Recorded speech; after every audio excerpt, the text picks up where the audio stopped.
Pakistan. Thank you. Thank you, co-chairs. It's good to see you back again, guiding this very important process.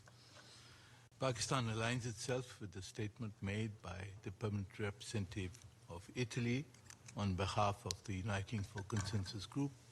I would like to add a few comments in my national capacity. Co-chairs, the issue of the veto, which we are considering today, is central to the issue of reform of the Security Council. It is the exercise of the veto or the threat of a veto which is responsible for the frequent inability of the Security Council to act decisively in response to threats to or breaches of international peace and security. Therefore, to make the Council more effective, it is important to either abolish the veto rights of the permanent members or, failing this, to restrict its use as much as possible. In any event, it is vital not to add to the problem by enlarging the veto rights to additional states, and this is one of the principal reasons that Pakistan, the Uniting for Consensus, and many other member states have opposed the creation of new permanent members on the Security Council. Co-chairs, we appreciate the argument that the imbalance of influence within the Security Council between permanent and non-permanent members should be redressed. We believe that this should be achieved firstly by restricting the use of the veto as much as possible. We support proposals to constrain the use of the veto in situations of mass atrocities and genocide. Secondly, the General Assembly should adopt greater responsibility when the veto is exercised.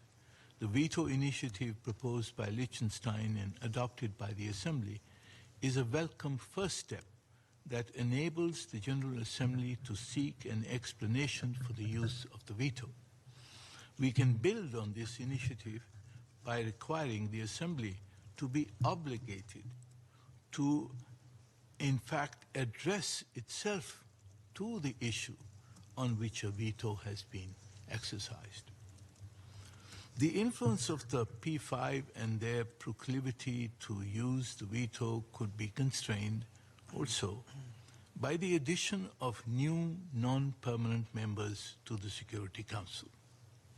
Apart from the obvious impact of a larger number of non-permanent versus permanent members, the higher majorities which will be required for the adoption of Security Council resolutions, that is, for example, 16 or 17 in a council of 26 or 27 versus 9 of 15 members, would provide the non-permanent members a de facto counter-veto, thus achieving some measure of influence to counter the influence and arbitrary positions of the permanent members.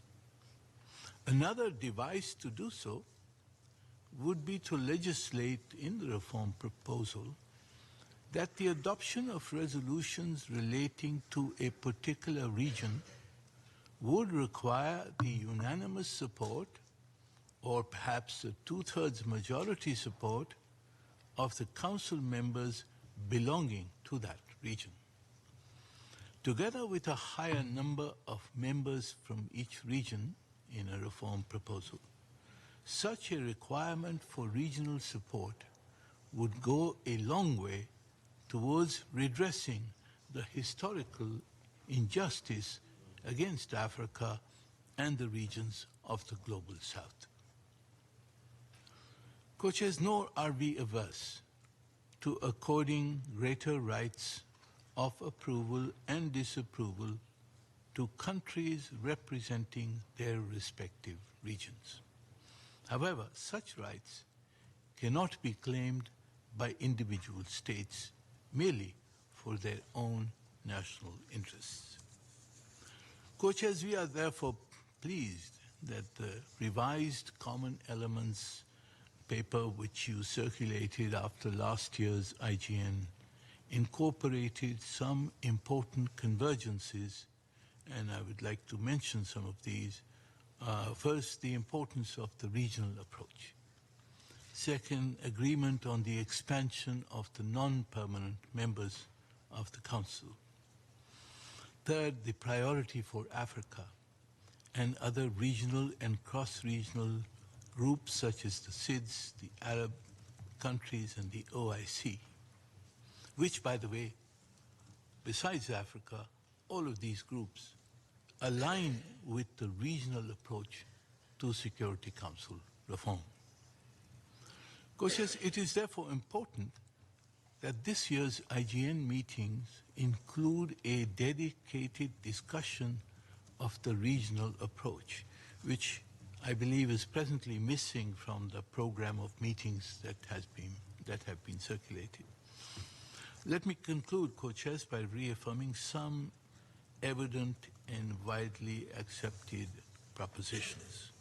One, the IGN is the sole format in which we should promote the widest possible agreement on Security Council reform.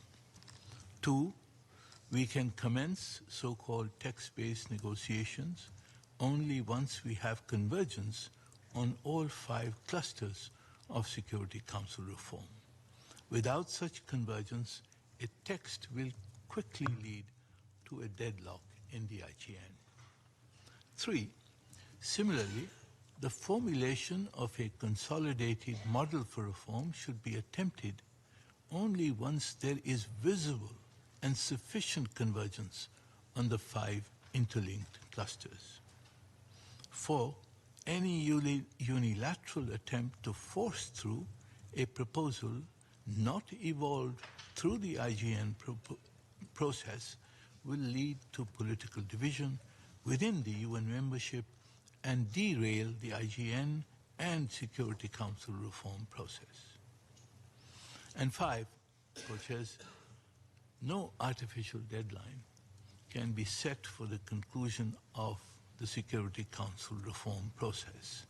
It should conclude only once a reform proposal enjoys the widest possible support as stipulated in the resolutions and decisions of the General Assembly. I thank you, co-chairs. I thank the distinguished representative of Pakistan.